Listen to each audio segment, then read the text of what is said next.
gelombangnya ya, yang merupakan hubungan induktor ya dengan kapasitor ya. Di situ ada perubahan arus terhadap waktunya.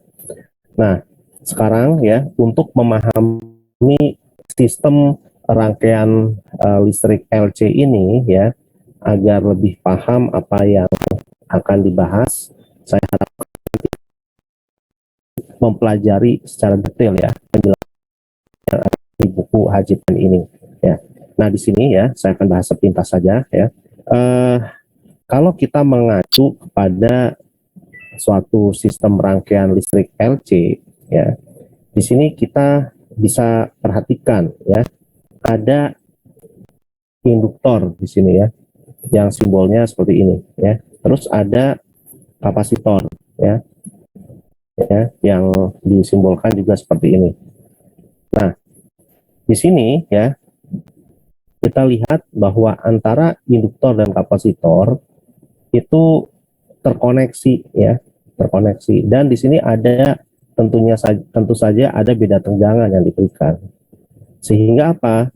Ya, sehingga di sini kita akan melihat terjadi aliran arus ya, seperti halnya fenomena aliran fluida. Oke. Nah, di sini ya karena beda tegangan ya diberikan pada rangkaian tersebut ya, maka kita bisa menerjemahkan atau merepresentasikan persamaan gelombangnya itu dalam bentuk persamaan tegangan ya. Oke. Nah, karena apa? Karena di sini ketika adanya arus mengalir ya, ketika ada arus mengalir tentunya akibat beda tegangan ya yang mengalir dalam rangkaian listrik ini, di sini ada perubahan arus terhadap waktu ya. Nah, sehingga apa? Sehingga kita bisa lihat di sini ya konsep persamaan tegangannya ya, karena ini adalah loop tertutup, maka kalau kita mengacu pada hukum kekekalan energi ya di dalam satu sistem tertutup, maka kita bisa buat LDI ya ditambah Q per C itu sama dengan 0. Oke. Nah, lalu di sini kalau kalian lihat ya, tidak ada hambatan, hanya induktor dan kapasitor saja. Konsekuensinya apa? Pertanyaannya ya. Bagaimana konsekuensi dari rangkaian listrik apabila tidak ada hambatan? Nah, tentu saja konsekuensinya ya besar dari energi besar dari energi listrik yang ada di dalam sistem itu tentu akan konstan ya. Karena akan konstan ya, maka nanti kita bisa buat ya di dalam bentuk persamaannya itu adalah turunan terhadap waktu itu pasti akan sama dengan 0, yaitu konsekuensinya ya. Karena tidak ada perubahan energi. Oke.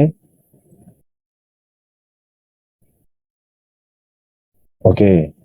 Saya lanjutkan. Sehingga di sini ya tadi kan tidak ada hambatan. Ya, konsekuensinya tadi saya katakan energi listriknya konstan. Berarti energinya yang konstan itu hanya disebabkan oleh adanya energi dari fenomena induktansi ya. Jadi kalau kita bicara induktansi berarti di situ arus yang melewati induktor ya.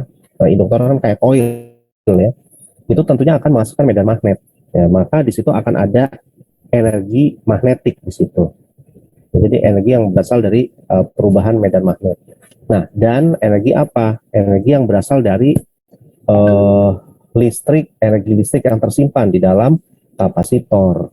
Jadi di situ hanyalah besar dari energi magnet dan energi listrik saja.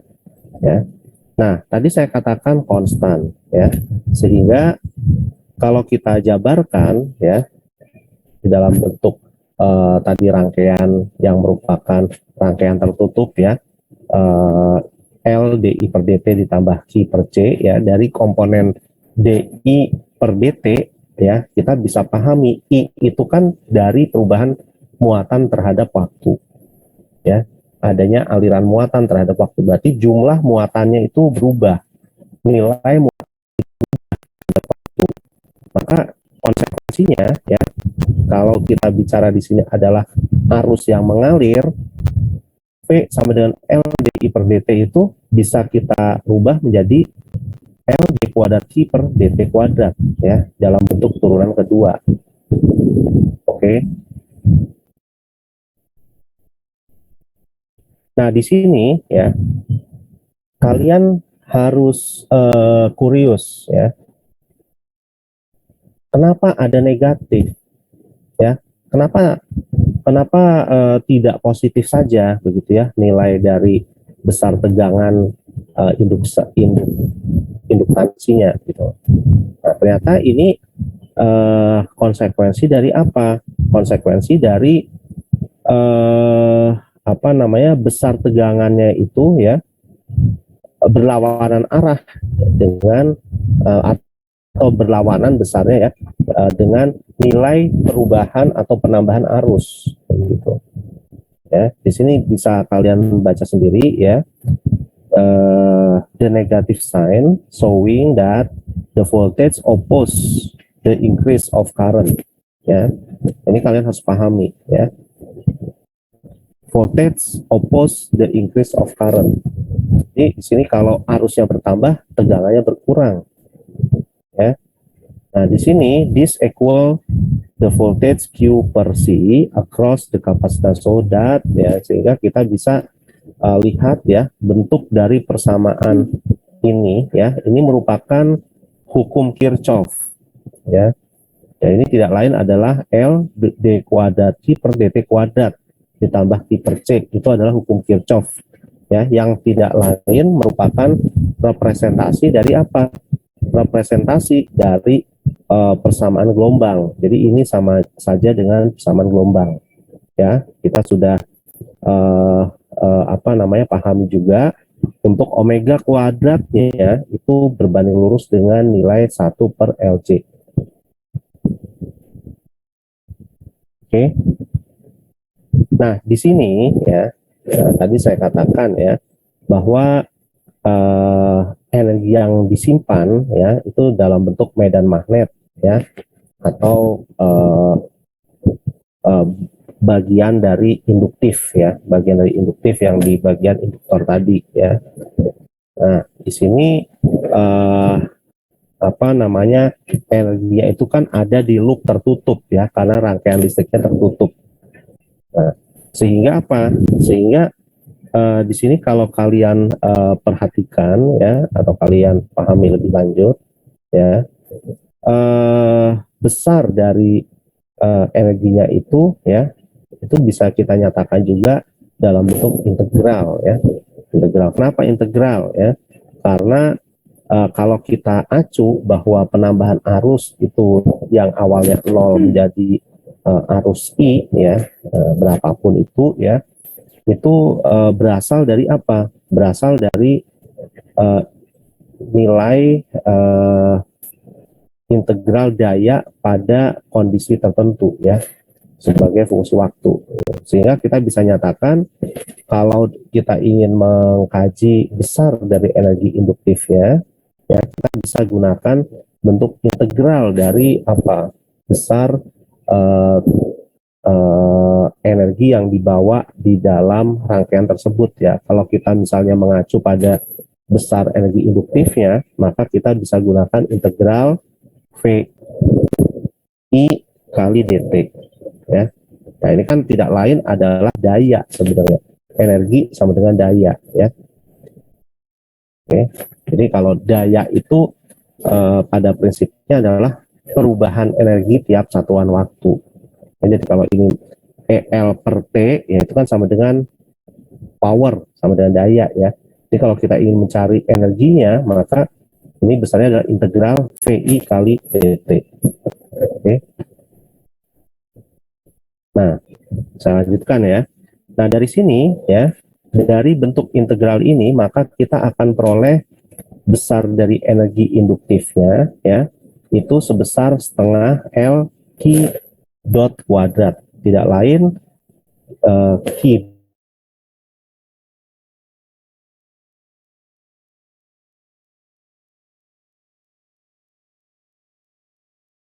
perubahan muatan gitu.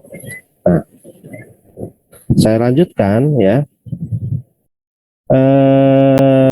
Sebelumnya ya, ketika kita membahas konsep pegas, di situ besar energi potensial yang disimpan secara mekanis ya, itu apa namanya sebenarnya serupa dengan energi elektrostatik yang tersimpan di dalam kapasitor ya, sehingga kita bisa nyatakan kalau di dalam energi mekanik itu besar dari apa energi potensialnya adalah setengah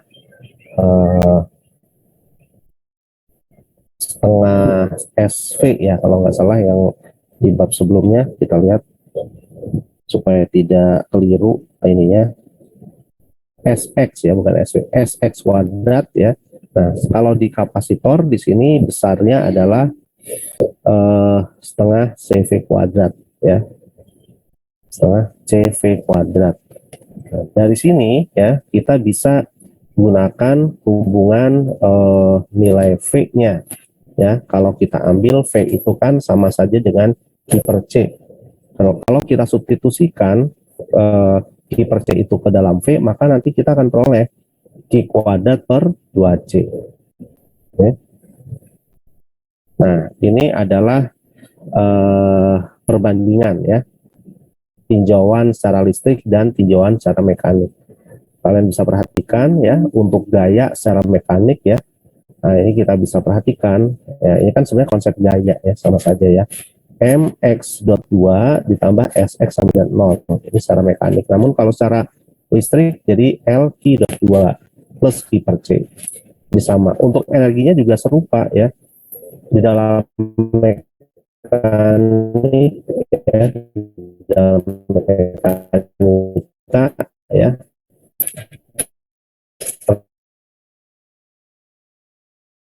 energi listrik itu setengah Lq dot kuadrat plus kuadrat per C. Jadi ini semua merupakan manifestasi dari apa? Dari konsep hukum Newton semuanya. Nah, selanjutnya saya akan masuk ke konsep superposisi. Ya. Namun sebelumnya saya akan meng-highlight ya apa yang harus kalian pahami di dalam rangkaian LC. Jadi yang harus kalian pahami di sini di dalam rangkaian LC itu bagaimana prinsip kerja induktor ya. Nah, itu harus kalian pahami itu. Bagaimana prinsip kerja induktor sehingga kita bisa memiliki hubungan di dalam rangkaian listrik yang tadi saya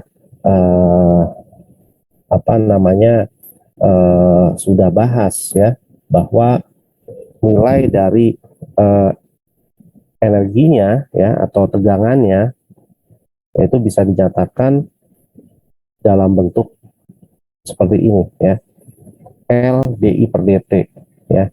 Nah, LDI per dt di sini menyimpan energi dalam bentuk energi medan magnet ya, energi magnet di situ. Itu kalian harus paham hubungan kemagnetannya itu muncul karena apa ya. Jadi di situ kata kuncinya adalah prinsip induktansi. Induktansi itu bagaimana? Kalian harus pahami. Nah, di situ keterkaitannya dengan fenomena osilasi. Sehingga fungsi yang dipakai nantinya adalah fungsi tegangan ya dan arus begitu. Ya, itu yang perlu kalian highlight. Selanjutnya kita masuk ke konsep superposisi gerak harmonik sederhana dalam satu dimensi.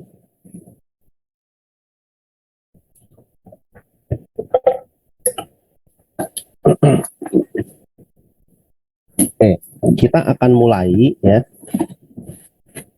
Untuk fenomena superposisi ini yang akan kita amati dari mana? Dari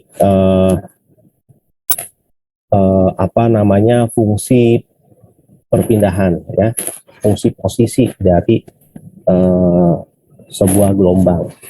Nah, karena kita bicara superposisi, kita harus mendefinisikan dulu, memahami definisi superposisi.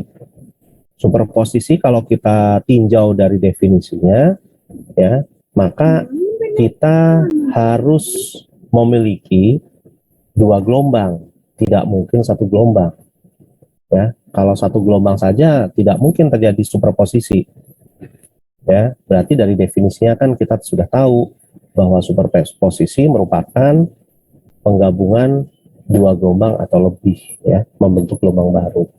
Nah, kita tinjaunya sekarang apabila sebuah gelombang itu bisa dinyatakan dalam bentuk seperti ini, ya. Dalam persamaan ini X1 sama dengan A1 cos omega T, dia punya fase ini, ya. Nah, lalu gelombang yang kedua, ya, kita punya bentuk fungsi posisinya adalah A2, di sini nih amplitudo, ya, cos omega T tambah C2. Jadi ini sama-sama kita mulainya dari bentuk fungsi trigonometri yaitu cos. Kalau sin boleh tidak Pak? Boleh. Eksponensial boleh tidak Pak? Boleh. Ya. Artinya bilangan kompleks itu juga boleh, ya. Tapi di sini kan kita mulai dari hal yang sederhana, ya. Maka untuk memudahkan nanti perhitungan kita, maka kita menggunakan cos dulu yang pertama. Nah, dari sini, ya, apabila kita asumsikan posisi gelombang satu seperti diilustrasikan pada grafik ini, ya, yang digambarkan pada gambar 1.6, ya. Lalu X2, ya, X2 kita bisa lihat ada di sini, ya, X2 dia punya posisi dengan amplitudo A2, ya, punya fase ini, ya. Serta yang satu dia punya fase 1 di sini, ya. Apabila kita buat secara vektor, ya, maka kita akan memiliki hubungan secara grafis, ya. Vektor resultannya adalah ini. Di sini kita bisa lihat terdapat beda fase, ya, sebesar theta C2 dikurangi C1. Kita asumsikan beda fasenya itu dengan simbol delta seperti ini, ya. Maka nanti amplitudonya konsekuensinya apa? Konsekuensinya beda lintasan gelombang, ya, di sini nih itu memiliki besar yang sebanding dengan beda fasenya, yaitu A2 cos delta. Ya, jelas ya. Nah, ini untuk beda lintasan apabila kita tinjau dari sisi bagian sini. Kalau yang sisi vertikalnya ya ini A2 sin delta. Oke. Selanjutnya kita bisa menentukan nilai fase konstannya, ya, dari R, ya, apabila kita ambil, ya, nilai resultan dari dua vektor tersebut, ya. Kan tadi R ini merupakan resultan dari X1 dan X2, ya kan? Berarti kalau kita ambil theta itu merupakan fase dari resultan yang kita tarik dari koordinat X, ya, ke R, ya, sebesar theta, maka dia punya arah, ya, yang besarnya sebanding dengan arcus sinus tan, ya. Atau kalau kita jabarkan dalam bentuk tan theta dulu, tan theta itu merupakan representasi dari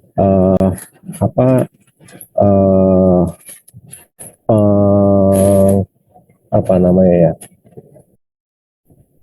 ilustrasi dari proyeksi, ya, ilustrasi dari proyeksi dua vektor, ya, dari gelombang tersebut, ya, yang direpresentasikan oleh persamaan ini, yaitu A1 sin C1 ditambah A2 sin C2 per, ya, A1 cos V1 ditambah A2 cos V2. Harapan saya kalian paham nih, kenapa tan theta itu memiliki besar sebanding dengan perbandingan sin dan cos dari dua vektor ini ya. Nah, ini kalian bisa pahami dengan membaca atau mengamati informasi secara grafis pada gambar 1.6. Oke. Nah, harapan saya nanti kalian bisa mengerjakan untuk tugas yang pertemuan hari ini ya, problem 1.13 ya. Ini secara berkelompok ya, saya harapkan diskusi. Serta tambahannya adalah tadi ya, bagaimana prinsip kerja induktor ya, prinsip kerja induktor. Itu saya ingin tahu penjabaran dari kalian ya. Oke, mungkin kuliah hari ini saya cukupkan sampai di sini. Khawatirnya nanti ada perkuliahan selanjutnya pada pukul 3 ya. Saya juga kebetulan sedang di dalam perjalanan. Sebelum saya akhiri, mungkin ada yang ingin ditanyakan, saya persilakan. Ada?